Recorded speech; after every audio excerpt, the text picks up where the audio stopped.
में यही चैप्टर हमने पढ़ाया था माइक्रो ऑर्गेनिज्म, जिसका सेकंड पार्ट आज हम बताएंगे। Useful micro organism and harmful micro organism, यानी ये माइक्रो ऑर्गेनिज्म कैसे हमारे लिए लाभदायक हैं और कैसे हानिकारक हैं। तो सबसे पहले हम लेकर चलते हैं यूजफुल, यानी कि micro organism that is useful for us. First है that is food production. Some microorganisms they help us to making some food objects, like the conversion of milk into curd, curdling of milk. Curdling of milk means conversion of milk into curd, यानी जो दूध से दही जमता है उसे कहते हैं कर्डलिंग ऑफ मिल्क। इसमें एक बैक्टीरिया का रोल है, that is known as lactobacillus bacteria. Lactobacillus bacteria that convert lactose sugar। Milk में क्या होता है, शुगर जो होता है वो है लैक्टोज, इसको ही कन्वर्ट कर देता है, that convert into lactic acid। Lactic acid में ये कन्वर्ट कर देता है, जिससे दही इकट्ठा होता है। और बैक्टीरिया बहुत तेजी से मल्टीप्लाई करते हैं और अपनी संख्या ज्यादा बढ़ाते हैं, और अधिक संख्या, जिससे दूध से दही बनता है। इसे कहते हैं कर्डलिंग ऑफ। फर्स्ट है फूड प्रोडक्शन में कर्डलिंग ऑफ मिल्क। सेकेंड है इन डेयरी प्रोडक्ट्स, चीज, पनीर मेकिंग में इसका भी उपयोग है माइक्रो ऑर्गेनिज्म। इसमें पनीर बनता है, ये चीज, ये सभी माइक्रो ऑर्गेनिज्म के यूज हैं जो हम लोग खाने वाली वस्तु इनके द्वारा बनती है। इसके साथ साथ making bread, cakes and pastries, making bread, cakes and pastries, when you add yeast in मैदा और फ्लोर, तो क्या होता है कि इसमें डफ बनाता है, डफ, DOUGH। क्यों? कि यह क्या करता है कि ये कन्वर्जन करना शुरू कर देता है और जिससे कार्बन डाइऑक्साइड गैस बनना शुरू हो जाती है, और कार्बन डाइऑक्साइड बनने के कारण उसमें उसका जो डफ का वॉल्यूम है वो बढ़ना शुरू कर देता है। और जब उसको हम पकाते हैं तो उसमें कार्बन डाइऑक्साइड जो है बाहर निकलती है, जिससे क्या होता है कि वो पोरस हो जाता है, छिद्र युक्त हो जाता है। इसके कारण ये फूड प्रोडक्शन में बहुत ही सहायक है, हेल्पफुल। सेकेंड, इसका यूज है कॉमर्शियल यूज, इंडस्ट्रीज में बड़े पैमाने पर, in large scale, by the help of micro organism we make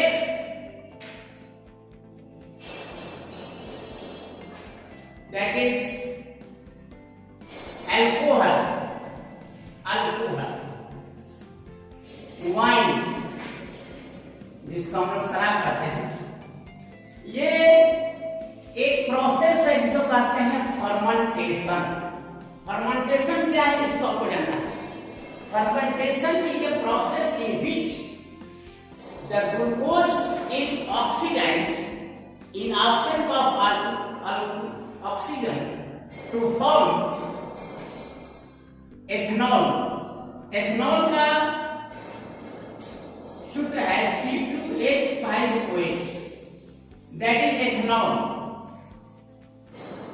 ethanol बनता है जिसको हम लोग कहते हैं अल्कोहल, या इसका साधारण से नाम है एथिल अल्कोहल। एथेनॉल बनता है और कार्बन डाइऑक्साइड गैस।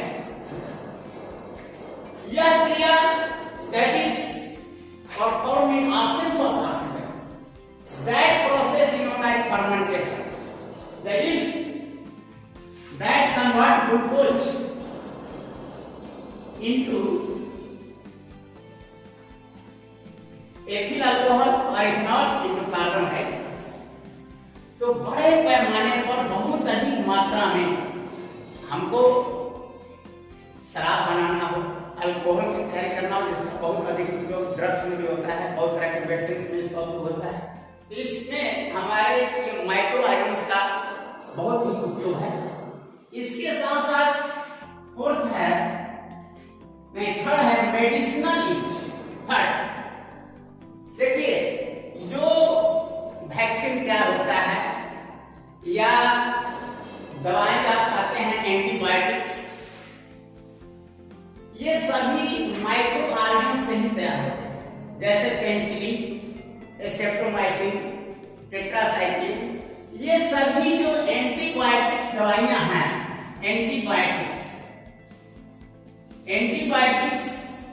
जो मेडिसिन तैयार होते हैं, ये सभी माइक्रो ऑर्गेनिज्म से तैयार होते हैं। जिसमें सबसे पहले तैयार हुआ था पेनिसिलिन। पेनिसिलिन एक फंगस है जिसका नाम है पेनिसिलियम। पेनिसिलियम नामक फंगस से वो तैयार हुआ था एंटीबायोटिक्स, जिसको कहते हैं पेनिसिलिन। अब स्टूडेंट्स, आपको ये समझना है कि एंटीबायोटिक्स क्या है।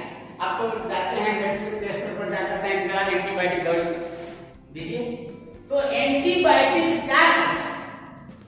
Antibiotics that kill or stop the growth of pathogens or disease causing microorganisms.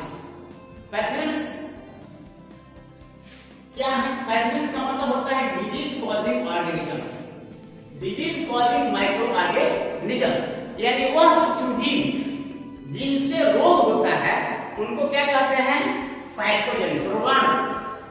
Antibiotics का फंक्शन है, यह हमारे शरीर के अंदर जो बैक्टीरिया जो हार्मफुल हैं या डिजीज कॉजिंग हैं, जो पैथोजन से एंटर कर गए हैं, उनको क्या कर देता है?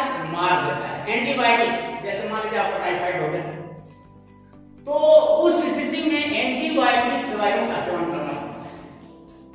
तो मेडिसिनल यूज क्या है? That is antibiotics, medicines that is prepared by micro organism. Second, that is vaccine. Vaccine जो दिया जाता है उसको हम वैक्सीनेशन करते हैं, टीकाकरण। अब देखेंगे पोलियो का वैक्सीन दिया जा रहा है, यानी बीसीजी का दिया जा रहा है। यानी ये जो है वैक्सीन क्या है? वैक्सीन ये सब्सटेंस, ये एक पदार्थ है दैट प्रोड्यूस इम्यूनिटी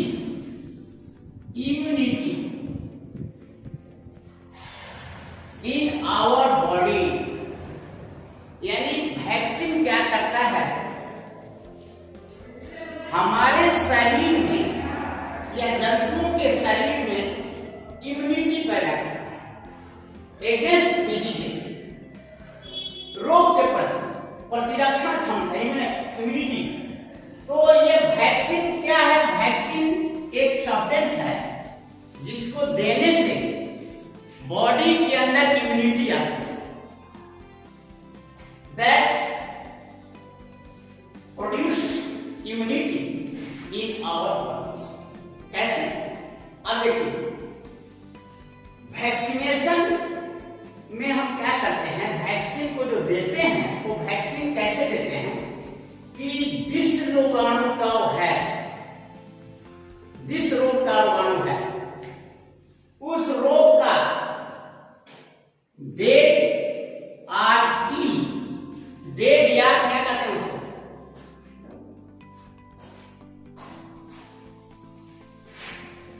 बिल्कुल वीकेंड, बिल्कुल कमजोर, वीकेंड, वीकेंड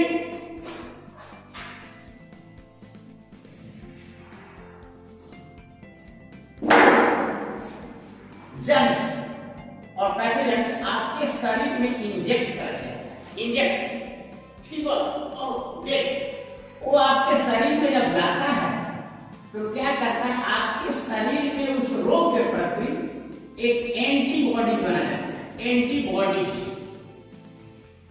आप समझिए एंटीबॉडीज। यह एंटीबॉडीज क्या है, ये एंटीबॉडी उस रोग के प्रति, उस रोगाणुओं को मारने की क्षमता है, जिससे क्या होता है, आपका शरीर इम्यूनाइज रहता है उस रोग के प्रति। मान लिया आपने पोलियो ले लिया है, अगर पोलियो का यदि आपका वायरस प्रवेश करता है तो क्या होगा, इस पोलियो के रोगाणु के प्रति आपके शरीर में प्रतिरक्षण क्षमता उत्पन्न हो जाती है, यानी एंटीबॉडीज का निर्माण हो जाता है, जो इसको क्या कर देता है, दैट किल्स, उसको मार देता है। इसलिए अब उस रोग से आपको खतरा नहीं रहता। जिस रोग का आप वैक्सीन ले लेते हो, उसी रोग के रोगाणुओं की अल्प मात्रा वेग आपके शरीर में प्रवेश करा जाता है, जिससे उस रोग के प्रति आपके शरीर में इम्यूनिटी पैदा हो जाती है, जिसे कहते हैं एंटीबॉडीज। तो ये हमारे माइक्रो ऑर्गेन्स का रोल है।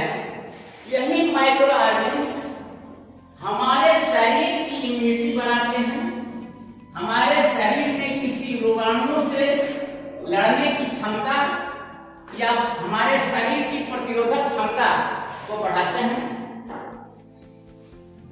ये मेडिसिनल यूज है। मेडिसिनल यूज के बाद हम लोग आगे चलेंगे एग्रीकल्चरल यूज, एग्रीकल्चरल, एग्रीकल्चरल कृषि के क्षेत्र में क्वेश्चन यदि पूछता है कि what is the role of micro organism in agriculture, in field of agriculture, यानी कृषि के क्षेत्र में माइक्रो ऑर्गेनिज्म का क्या रोल है, what is role of micro organism in field of agriculture, कृषि के क्षेत्र में। तो देखिए, आप जानते हैं कि पौधे वायुमंडल से डायरेक्ट नाइट्रोजन नहीं ले सकते। कुछ माइक्रो ऑर्गेनिज्म सॉइल के अंदर होते हैं और कुछ हमारे माइक्रो ऑर्गेनिज्म जो लिग्यूमिनस प्लांट होते हैं, लिग्यूम्स, उनके रूट में ये नोड्यूल्स पाए जाते हैं, नोड्यूल्स, रूट नोड्यूल्स कहते हैं। ये नोड्यूल्स के अंदर एक बैक्टीरिया पाया जाता है, इसका नाम है राइजोबियम, राइजोबियम, राइजोबियम नामक bacteria. They have ability to trap the atmospheric nitrogen, atmospheric nitrogen को ट्रैप कर खींचता है और इसको घुलनशील नाइट्रेट और नाइट्राइट में बदल देता है, ताकि उसको पौधे अपने जड़ों के द्वारा अवशोषित करें। That increases the fertility of the soil also। ये बायोलॉजिकल नाइट्रोजन फिक्सन है, ये सीधे वायुमंडल से नाइट्रोजन को फिक्स कर रहे हैं सोइल में, and they increase the fertility of the soil. ये मिट्टी की उर्वरा शक्ति को बढ़ाते हैं। ये नाइट्रोजन फिक्सर है, इनको हम लोग कह सकते हैं बायोलॉजिकल नाइट्रोजन फिक्सर। ये बैक्टीरिया का ही रोल है, नाइट्रीफाइंग बैक्टीरिया। ये वायुमंडलीय नाइट्रोजन को एब्जॉर्ब करके सॉइल में इनको सॉल्युबल नाइट्रेट और नाइट्राइट के कंपाउंड में बदल देते हैं, जिससे पौधे क्या होते हैं, उसको आसानी से सॉल्युबल फॉर्म में इसको एब्जॉर्ब कर लेते हैं। क्योंकि आप जानते हैं कि दलहनी पौधे, लिग्यूमिनस प्लांट में प्रोटीन ज्यादा होता है, क्योंकि यही नाइट्रोजन उनमें मिलता है ज्यादा और एमिनो एसिड जो बनता है उसी से प्रोटीन का निर्माण। तो ये कंपाउंड है जो एमिनो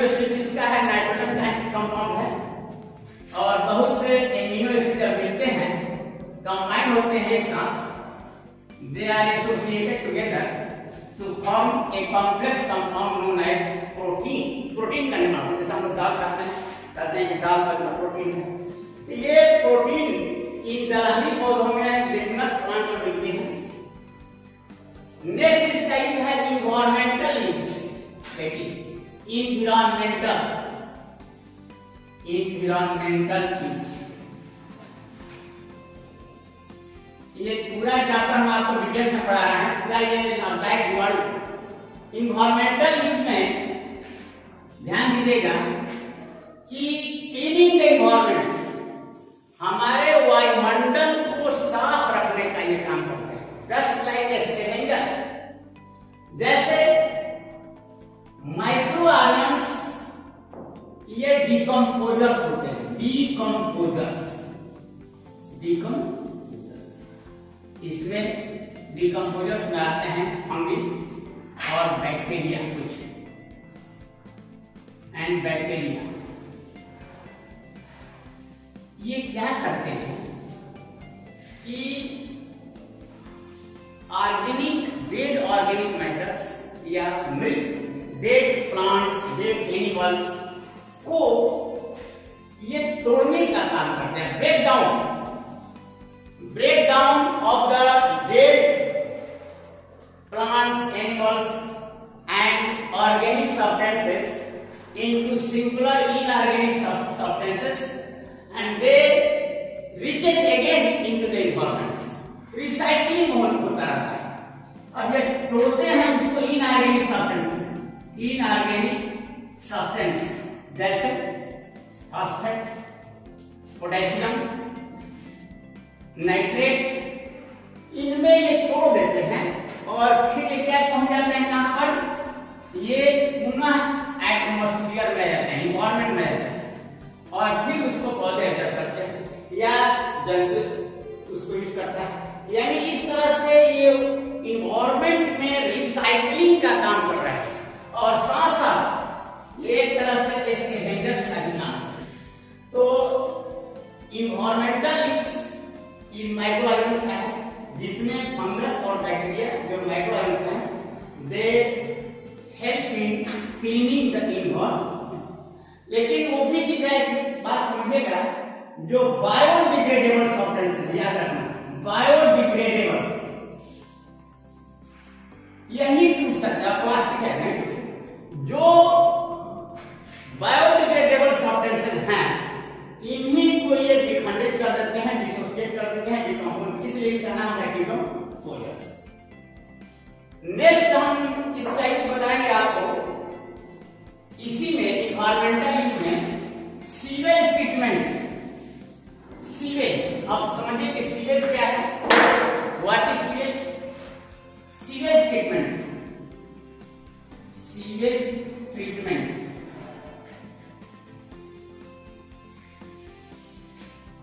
सीवेज का मतलब होता है waste product that is coming from houses, factories, यानी कहीं से भी जो वेस्ट प्रोडक्ट बाहर निकलता है उसको हम लोग कहते हैं sewage, liquid waste that is coming. तो इसमें क्या हो जाएगा, हाउस होल्ड वेस्ट हो जाएगा, household waste, factory waste,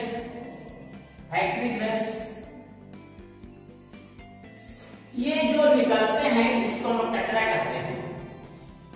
ये जो हानिकारक इसमें वेस्ट पदार्थ है, हार्मफुल चीजें, इसको पहले ट्रीट करना होता है और तब इसमें से हानिकारक पदार्थों को हटा देंगे और तब उसको हम लोग पानी में यानी जलाशय में प्रोवाइड करें।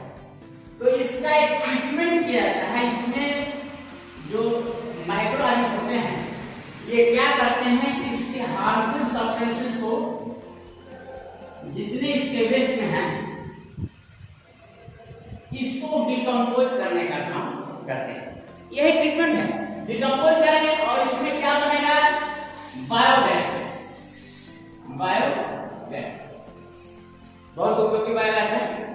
और ये जो हानिकारक थे वो इनपुट सब्सटेंस में डूब गए और इसके बाद उसको जाता है, और जो मेन वाटर है इसको हम लोग फ्लो करते हैं किसमें, जलाशय में डाल देते हैं। इस प्रकार ये गंदा जो पानी है या वेस्ट सरफेस है वो जलाशय में नहीं है।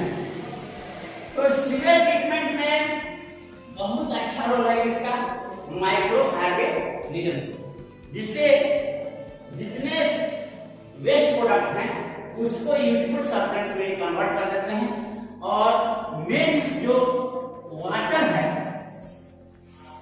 इसको हम लोग जलाशय में छोड़ते हैं। इन्वायरमेंटल यूज, इसके साथ एक और यूज है जिसको कहते हैं कमेंसल्स। कमेंसल्स क्या है, बहुत इंटरेस्टिंग है, आप जानिएगा कमेंसल्स क्या है। कमेंसल्स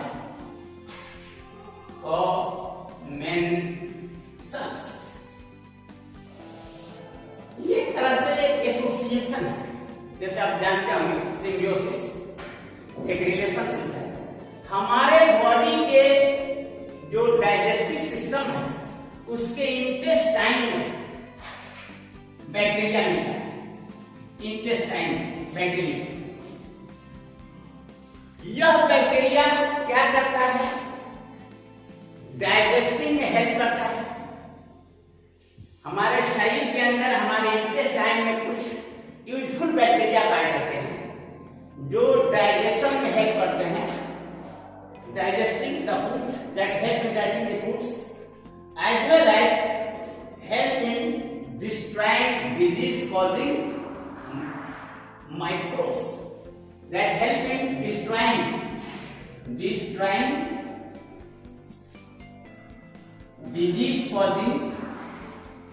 disease causing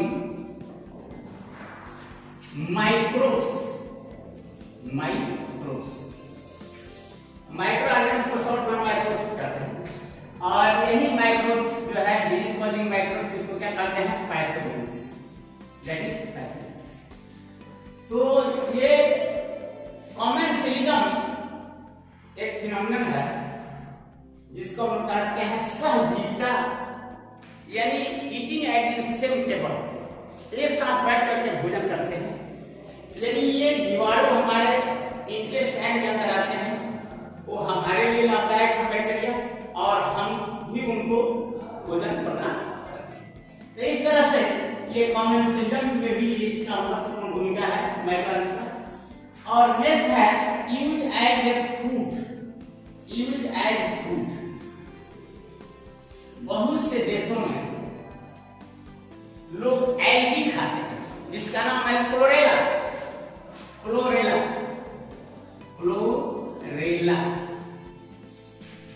क्लोरेला एक एल्गी है, इसका उपयोग बहुत से कंट्री में ये कहाँ है पाया जाता है, सीवीड्स है, समुद्र में पड़ गया था।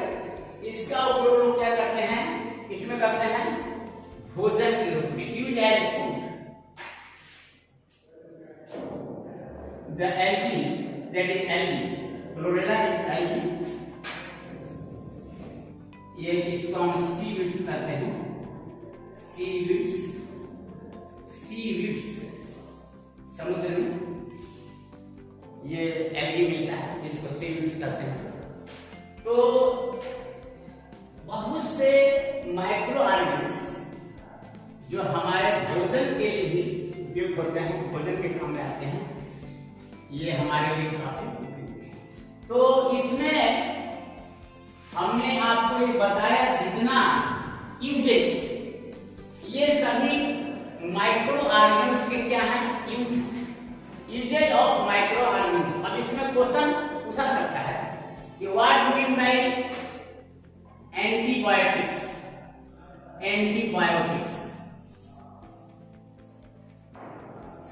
दूसरा क्वेश्चन कहता है टू डिस्क्राइब और explain the role of microorganisms in field of agriculture. इसमें बहुत से क्वेश्चन ये हार्ड जो यूजफुल मेथड पढ़ा है, इसमें बहुत से क्वेश्चन आ सकते हैं कि what is vaccination, what is vaccination, vaccination, ये सारे क्वेश्चंस का आंसर, या what is the role of, what is the role of micro organism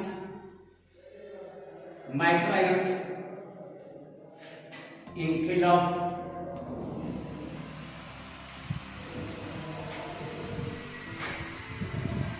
medicine, या what is the role of microorganisms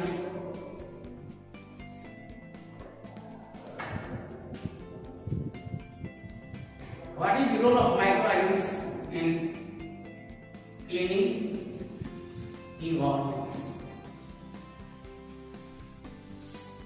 यानी वातावरण को साफ रखने में इनका क्या यूज है। ये बहुत से क्वेश्चंस पूछ सकते हैं, या कौन सा एलगी है जिसको खाया जाता है, इसको पूछ सकते हैं, क्लोरेला है, या इसमें हमने बताया आपको कॉमन सेल्स या दूध से दही जमने वाला उस बैक्टीरिया का नाम है लैक्टोबैसिलस। ये सभी नाम भी आपको, जैसे स्ट्रेप्टोकोकस हमने बताया आपको, स्ट्रेप्टोकोकस,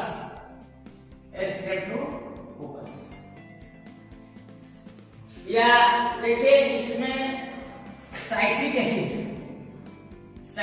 एसिड का यूज होता है, जो सॉफ्ट ड्रिंक वाला होता है, जो आप पीते हैं सॉफ्ट ड्रिंक, इसमें साइट्रिक एसिड होता है। और अस्परजिलस एक फंगस है, इस अस्परजिलस के द्वारा ये बनता है साइट्रिक एसिड, जिसका बड़े पैमाने पर यूज किया जाता है किसमें, आपका सॉफ्ट ड्रिंक, सॉफ्ट ड्रिंक। और विनेगर, ध्यान दीजिएगा, विनेगर जिसको हम लोग कहते हैं एसिटिक एसिड,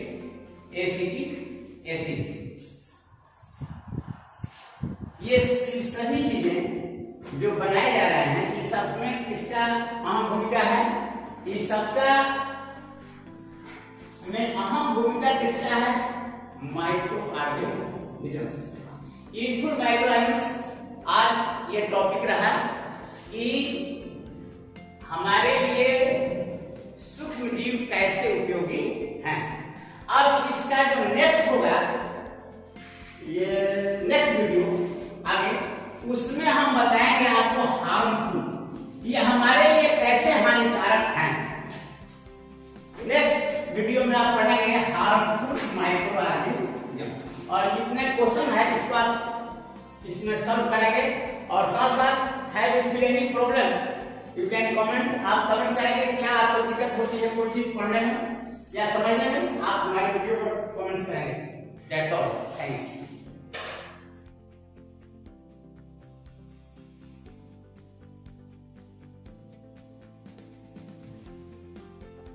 सब्सक्राइब करें हमारे चैनल को और बेल आइकन दबाना बिल्कुल